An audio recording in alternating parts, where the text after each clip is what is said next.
Thank you. And we've got 3 minutes left to deal with the Mayor's monthly report, which is all it will require. You will note that I read 8 books over the break.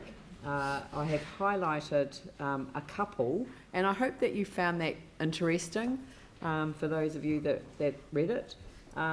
Speech Police, the global struggle to govern the internet, was enormously helpful in understanding the way to approach the commitment to free speech while finding ways to modulate the worst aspects, those which incite violence, spread untruth and promote hate.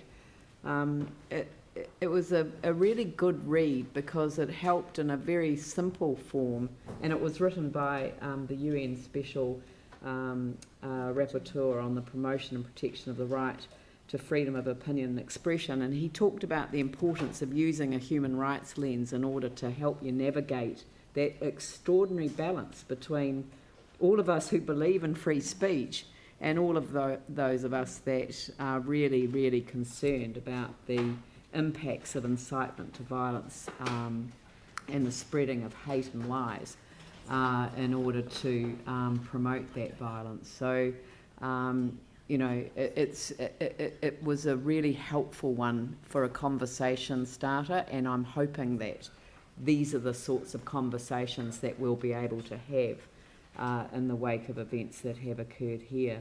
The second one was the Overstory, and it was actually sent to us by Pure Advantage. And when I say us, I don't know whether any of you were sent it as well, but because it was a gift from Pure Advantage, I'm making it available to councillors who want to read it.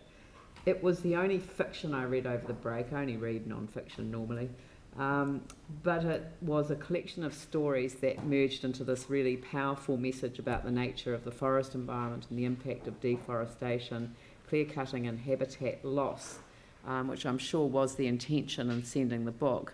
But it really, you know, when everything all came together, the individual stories throughout it, it kind of drew you into a place where you understood that all of these things have meaning and connection within the natural environment that enables us to consider things that we have to consider as a city and as a nation. The Pure Advantage is a group that exists to champion environmentally focused economic models and business practices as the best way for New Zealand to become and remain a world-leading, climate-positive, economically thriving and socially just society. These are business people, so this is not, you know, this is why I'm saying that they're a really interesting group. This is not sort of the climate emergency. These are very successful business people who've come together and who've said that we need to do our bit to help change what is happening in the world. Yanni mentioned this the other day, the Eastern Christchurch Housing Trust I went to see when I got back in town after being up in the Coromandel, and the community board contributed $14,000.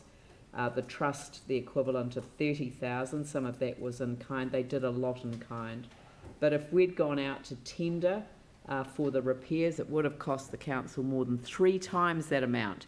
And I just want us to think on that, because there's a community group that wants to make a difference in terms of having rental accommodation available in a nice house in a good part of town, you know, on Pages Road, a house that we'd purchased for road widening, not required for that, a very active community board member at the time who wouldn't let it go. You all know Tim Baker, and he just kept pushing and pushing and pushing until he got what was wanted. I know he was the one that went under the floorboards and dragged out, I'm not even going to go with what he described on the particular day. I think David Close was, who's pictured there as the chair of the trust, was the one on the receiving end, was able to confirm how horrible it was, but they got the job done. And to me, this is what strengthening communities, connecting communities is all about.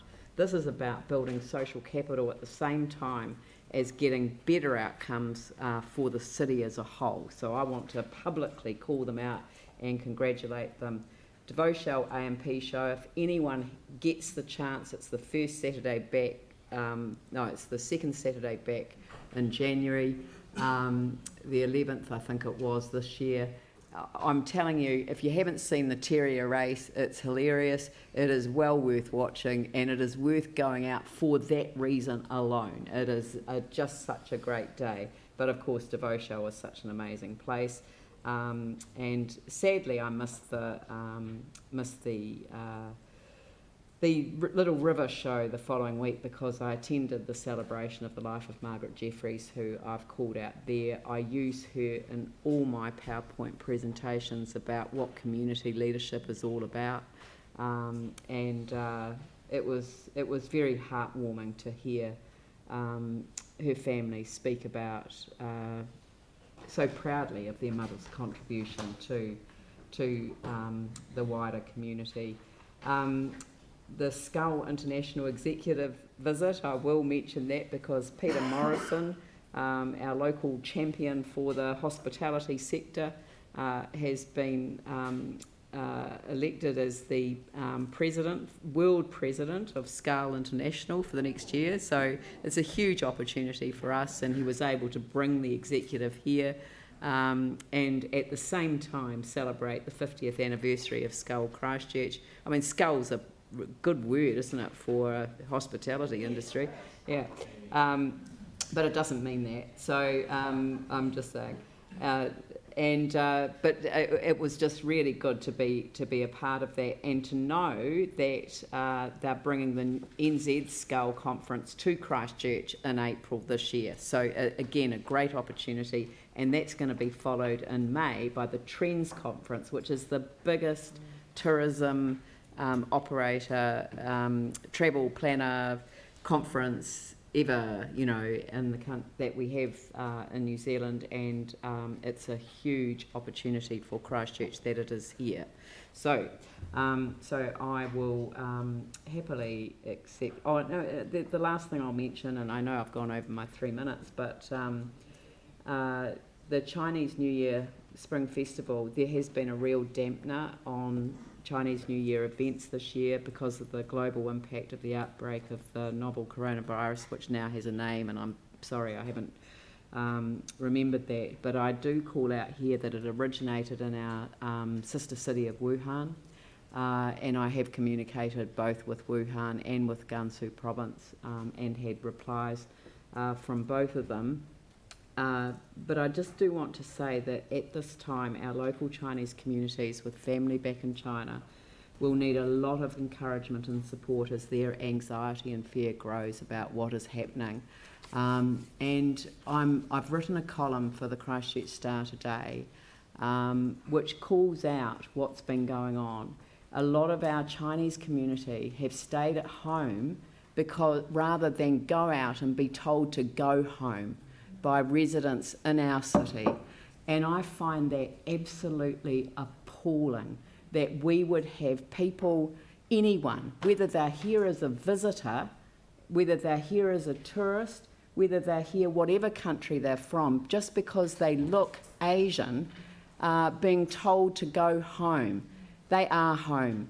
And they're home when they're here. I don't care how long they're here for. And we should make sure that we as community leaders all stand up for what is right. And what is right at this time is kindness and empathy and understanding. And so I know that every single one of you feels exactly the same, that is what we want to reach out and connect with our communities over. We know where it ends when hatred and otherness takes over. We know where it ends in Christchurch. And this is not acceptable, and we all have to stand strong on it. So I haven't called it out in quite those terms because I wanted to save it for my column today. But that's what I've said in public, and that's what I'm saying here. And I hope that that's the support that I get from around the table, and I know I do. So if somebody would like to move the receipt of my report, I'd be very grateful. Pauline and Jake. So any discussion? Yanni? Thank you. And thank you for thank you for raising that point. And you know, it does feed into this morning's presentation that a number of us went to along with yourself from the Salvation Army around the state of the nation. And one of the questions, you know, posed at that really is, I mean, they tell the story of the Good Samaritan, but also, you know who's your neighbour, who's looking after people that need support and help when they need it. And that's quite a powerful thing for us as a city, and as a community.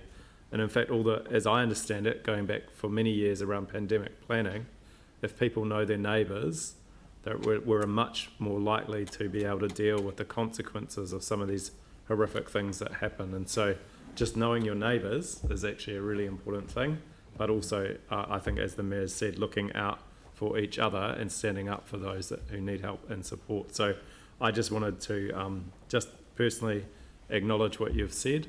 I do hope as an organisation we can be looking at what we can do to support our Chinese community at this time, which, you know, is hard to comprehend how stressful it must be, but it must be quite an awful situation, and I hope we're doing all we can to support them. Thank you. Thank you. I'll put the motion. All those in favour say aye. Aye. Those opposed say no. That's carried. Thank you.